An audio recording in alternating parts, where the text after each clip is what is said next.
Hello, j'espère que vous allez bien.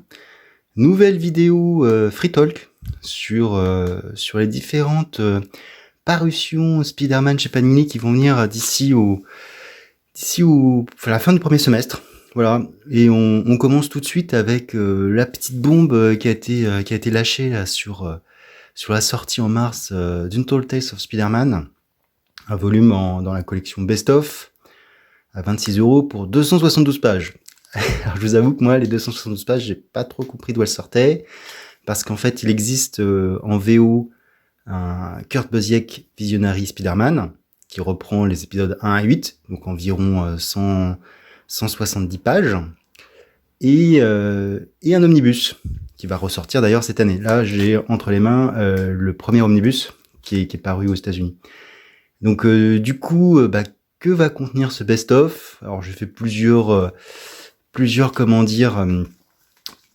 hypothèses. Alors, première hypothèse, ils sortent la série en 2 fois, c'est-à-dire qu'ils font une fois 12 ou une fois 13 et ils complètent, puisque la série fait 25 épisodes. Voilà.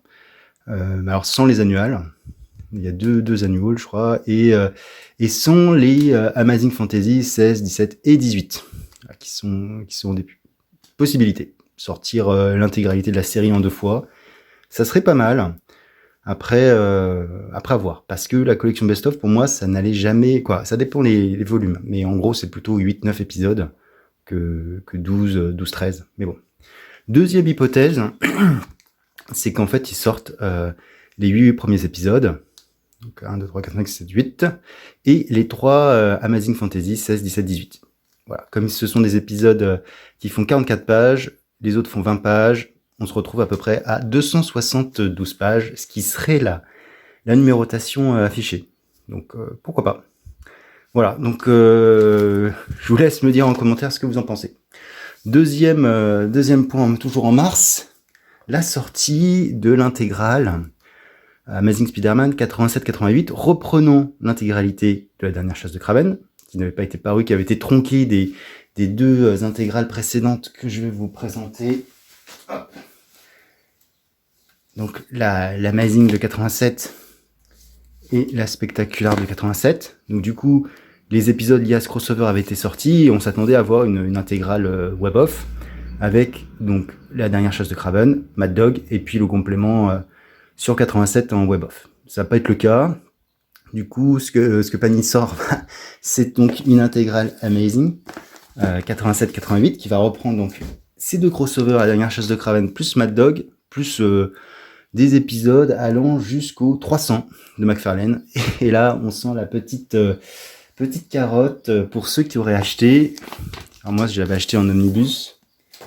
L'omnibus David Michelini, Todd McFarlane, puisque voilà, les épisodes à 300, en fait, le 300e épisode, il est là. Donc, il y a tout le début de cet omnibus qui va reparaître dans l'intégrale.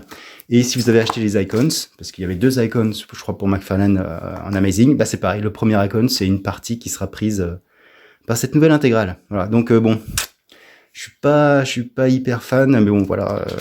Je trouve que bon, après je verrai ce que moi je voulais justement comme ça commence au épisode 296, donc à janvier. Je dis voilà, nickel, ça fait vraiment la césure avec les intégrales.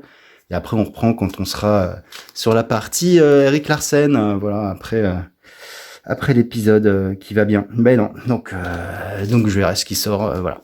Là aussi, je sens la petite carotte. Voilà. Et enfin, donc ça c'est tout pour mars. Et en avril, je vais vous présenter 2 trucs pour vous montrer un petit peu. Et ça va faire le lien avec le dernier sujet. Donc ça, c'est une version intégrale qui est parue déjà chez Semic et puis après chez Panini. Donc 2 épisodes dans un fascicule. Voilà. Et ça, c'est le softcover, 5 épisodes dans un fascicule d'eau cartonné. Et donc, Panini va faire la fusion des 2 en avril pour faire un nouveau soft, plus petit, comprenant uniquement Amazing Spider-Man. Donc là, il y a 2 épisodes, donc il y en aura 3. Voilà, 3, 5, voilà. Et hop, la fusion des 2, ça fait le nouveau soft. Alors, je vais essayer de retrouver le Star Wars qui sort normalement ce mois-ci en janvier, qui devrait être sur le même format, donc à 6,99. Voir un peu ce que ça donne, est-ce qu'il y a des rabats, pas de rabats, est-ce qu'il y a des trucs, voilà, je vais essayer de voir un peu la qualité du papier. Donc voilà. Et dernière chose, Et bien, c'est l'omnibus qui a été annoncé en juin, d'Ultimate Spider-Man, voilà, du numéro 1 au numéro 39, avec un demi, voilà, un omnibus, voilà, pour remplacer les Deluxe qui étaient sortis. Voilà, alors, ce qui est très intéressant, c'est qu'en VO, cet omnibus existe aussi, il est sorti il y a au moins 15 ans, et il n'y a jamais eu de suite. Du coup, est-ce que Panini va continuer sous ce mode omnibus avec la suite, donc l'épisode 40 à l'épisode, je sais pas, 79 ou 80, j'en sais rien, à suivre. Effectivement, ça va être assez intéressant de voir ce qu'ils vont faire, parce que du coup, ça n'existe pas en VO. Donc ça serait vraiment une création pure. Donc qu'est-ce qu'ils vont mettre comme épisode, etc. Donc plutôt intrigué de voir ce qui va ressortir. Bon, moi, j'ai toute la collection en version intégrale de 1 à 70, et après je suis passé en trade paperback VO, comme je ne voulais plus vous le montrer lors de ma vidéo La mort de Spider-Man. Voilà. Donc à suivre, pas mal de questions. Bah, n'hésitez pas à commenter, je suis intéressé de voir effectivement quelles théories sur Spider-Man vont sortir, et surtout où est-ce que va se retrouver Miles, parce que Miles sort du softcover.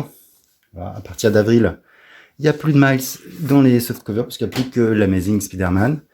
Donc qu'est-ce qui se passe, où est-ce qu'il va? Est-ce qu'il passe directement en Deluxe, 100%, etc. Bonne question.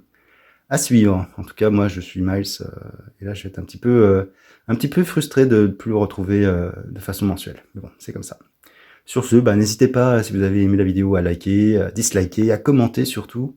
Très intéressé pour avoir votre avis et partager avec vous. Et à vous abonner sur ma chaîne. Sur ce, je vous dis ciao!